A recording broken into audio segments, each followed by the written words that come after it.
ದೀಪದ ಕೆಳಗೆ ಕತ್ತಲು ಅನ್ನೋ ರೀತಿ ಮಲೆ ಮಹದೇಶ್ವರ ಪುತ್ಥಳಿ ನಿರ್ಮಾಣಕ್ಕೆ ಅಂತ ಜಮೀನು ಕೊಟ್ಟಂತಹ ಎರಡು ಕುಟುಂಬದ ಸ್ಥಿತಿ ಅತಂತ್ರವಾಗಿದೆ. ಪ್ರಾಧಿಕಾರ ಇವರಿಗೆ ನಂಬಿಕೆ ದ್ರೋಹವನ್ನು ಎಸಗಿದೆ ಅನ್ನೋ ಗಂಭೀರ ಆರೋಪವನ್ನು ಎದುರಿಸ್ತಾ ಇದೆ. ಡೀಟೇಲ್ ರಿಪೋರ್ಟ್ ಇದೆ, ನೋಡ್ಕೊಂಡು ಬರೋಣ ಬನ್ನಿ. 108 ಅಡಿ ಪುತ್ಥಳಿ ನಿರ್ಮಾಣಕ್ಕೆ ಜಾಗ ಕೊಟ್ಟವರಿಗಿಲ್ಲ ಪರಿಹಾರ. ಜಮೀನು ಕಳೆದುಕೊಂಡು ಬೀದಿಗೆ ಬಿದ್ದ ಎರಡು ಕುಟುಂಬಗಳು. ಚಾಮರಾಜನಗರ ಜಿಲ್ಲೆಯ ಹನ್ನೂರು ತಾಲೂಕಿನ ಮಲೆ ಮಹದೇಶ್ವರ ಬೆಟ್ಟಕ್ಕೆ ಭೇಟಿ ಕೊಡುವ ಪ್ರತಿಯೊಬ್ಬ ಭಕ್ತರು ಕೂಡ ಆ ಜಾಗಕ್ಕೆ ತೆರಳಿ ಸೆಲ್ಫಿ ಫೋಟೋವನ್ನು ಕ್ಲಿಕ್ಕಿಸಿಕೊಳ್ಳದೆ ಹೋಗೋದಿಲ್ಲ. ಮಲೆ ಮಹದೇಶ್ವರ ಬೆಟ್ಟದ ಸೆಂಟರ್ ಆಫ್ ಅಟ್ರಾಕ್ಷನ್ ಆಗಿರುವ ದೀಪದ ಗಿರಿ ಒಡ್ಡು ಸ್ಥಳ ಈಗ ವಿವಾದಕ್ಕೆ ಸಿಲುಕಿದೆ. 108 ಅಡಿ ಎತ್ತರದ ಪುತ್ಥಳಿ ನಿರ್ಮಾಣದ ಕಾರ್ಯಕ್ಕೆ ಇದೇ ಸ್ಥಳವನ್ನು ಆಯ್ಕೆ ಮಾಡಿಕೊಳ್ಳಲಾಗಿತ್ತು. ನಾಗರಾಜು ಅವರ ಸರ್ವೆ ನಂಬರ್ 124/2ರಲ್ಲಿ ಈಗ 108 ಅಡಿ ಮಹದೇಶ್ವರ ಪುತ್ಥಳಿ ಹಾಗೂ ಮ್ಯೂಸಿಯಂ ನಿರ್ಮಾಣವಾಗಿದೆ. ಆದರೆ ದುರಂತ ಅಂದರೆ ಪ್ರಾಧಿಕಾರ ವಶಪಡಿಸಿಕೊಂಡಿರುವ ಜಾಗದ ಜೊತೆಗೆ ಮತ್ತೆ ಹೆಚ್ಚುವರಿ 2 ಎಕರೆಯನ್ನು ಕಬಳಿಸಿಕೊಂಡಿದ್ದಾರೆಂಬ ಆರೋಪ ಕೇಳಿಬಂದಿದೆ.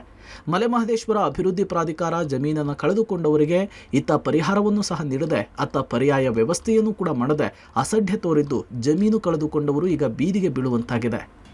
ಸ್ಟ್ಯಾಚು ಪಕ್ಕದಿಂದ ಕೆಳಗಡೆವರೆಗೂ ನಮ್ಮ ಜಮೀನು ಸರ್. ಉಳುಮೆ ಮಾಡ್ತಿದ್ವಿ, ರಾಗಿ ಜೋಳ ಅವರೇ ಎಲ್ಲ ಬೆಳೀತಾ ಇದ್ವಿ ಸರ್. ಇದರಲ್ಲಿ ನಮ್ಮ ಜೀವನ ಸಾಗ್ತಾ ಇತ್ತು ಸರ್. ಇದರಲ್ಲಿ ನಾವು ನಮಗೆ ಆವಾಗ 106 ವರ್ಷದಿಂದ ಇದ್ದೀವಿ ನಾವು.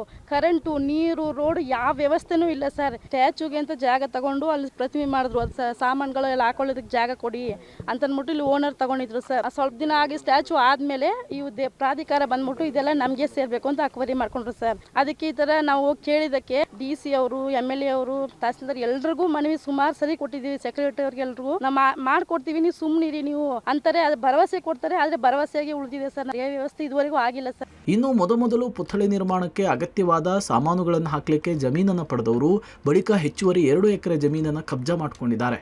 ಇದೇ ಜಮೀನಿನಲ್ಲಿ ಬೆಳೆ ಬೆಳೆದು ಜೀವನ ಸಾಗಿಸ್ತಿದ್ವಿ. ಆದರೆ ಪ್ರಾಧಿಕಾರ ಹೆಚ್ಚುವರಿ ಜಮೀನನ್ನು ಜಪ್ತಿ ಮಾಡಿದ್ದು ಅಲ್ಲದೆ ಇತ್ತ ಬಂಡೆಕಲ್ಲುಗಳನ್ನು ಹಾಗೆ ಬಿಟ್ಟಿದೆ. ಮಳೆ ಬಂದಾಗಲೆಲ್ಲ ಕಲ್ಲು ಮಣ್ಣು ಕುಸಿದು ಅಳಿದು ಉಳಿದ ಜಮೀನಿಗೂ ಕೂಡ ಹಾನಿ ಉಂಟಾಗಿದೆ. ಇತ್ತ ಪ್ರಾಧಿಕಾರವನ್ನು ಕೇಳಿದರೆ ಪರಿಹಾರ ನೀಡೋದಾಗಿ ಹೇಳಿ 2 ವರ್ಷ ಕಳೆದರೂ ಒಂದೇ ಒಂದು ಬಿಡಿಗಾಸನ್ನು ಪರಿಹಾರವಾಗಿ ಕೊಟ್ಟಿಲ್ಲ ಎಂಬುದು ಜಮೀನು ಕಳೆದುಕೊಂಡವರ ಅಳಲಾಗಿದೆ.